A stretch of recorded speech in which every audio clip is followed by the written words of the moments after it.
Caribbean American Forum.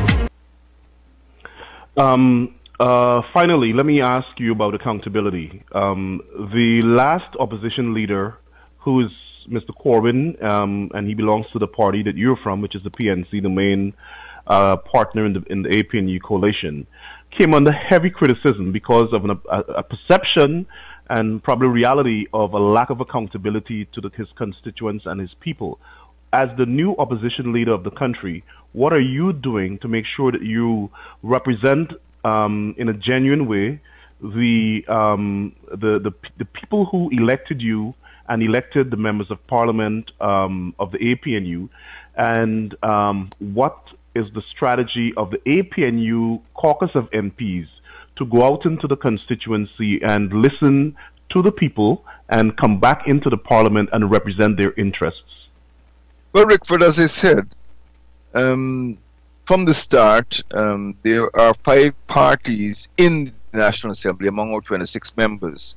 One of my first acts after my election as leader of the opposition on the 16th of January was to establish something called the APNU Parliamentary Group, and we meet every month.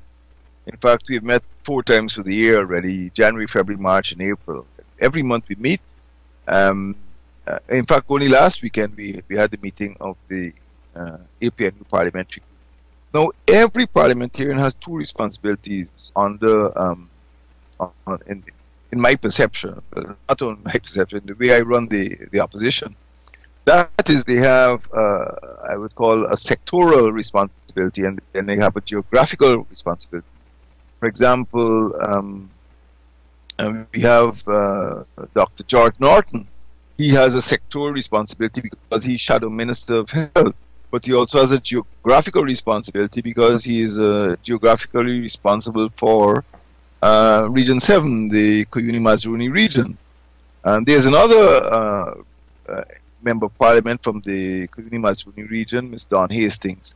But every member of the parliamentary group has that responsibility. In addition, the members of the parliamentary group who are not in the shadow cabinet are seconded to clusters or sectors within the cabinet. So, for example, Ms. Annette Ferguson, who is a member of the National Assembly, may have a geographical responsibility in Region 4, but she also has a sectoral responsibility in culture, youth, and sport.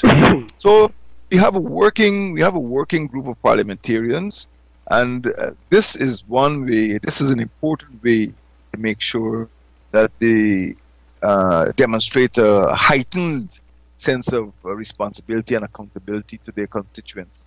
All of them have to report every month on their constituents, and all of them are participating in the debate in accordance with the sector to which they are responsible, for which they're responsible. So they're walking on 2 legs. They have both a sectoral and a geographical responsibility, and I hope that in so doing they would behave more responsibly than the persons who said might not have been as accountable in earlier times. Well, Mr. Granger, thank you very much for availing yourself here on the Caribbean American Forum. I hope this would not be our last conversation. You've been listening to the Caribbean American Forum. We were talking to Mr. David Granger, the opposition leader of Guyana and chairman of the APNU coalition. Mr. Granger, thank you very much. It's a pleasure, Rickford, and in parting, I would just like to say thanks for the opportunity to speak to your listeners. I'd like to greet the listeners from Guyana. I'd like to welcome those Londoners who will be coming back to share in the Linden Song Week. And certainly I'm going to be there, and I look forward to seeing them tomorrow. It's been a pleasure, and I'd love to be back on your program again some other time when it's convenient. Thank you very much, and have a great weekend.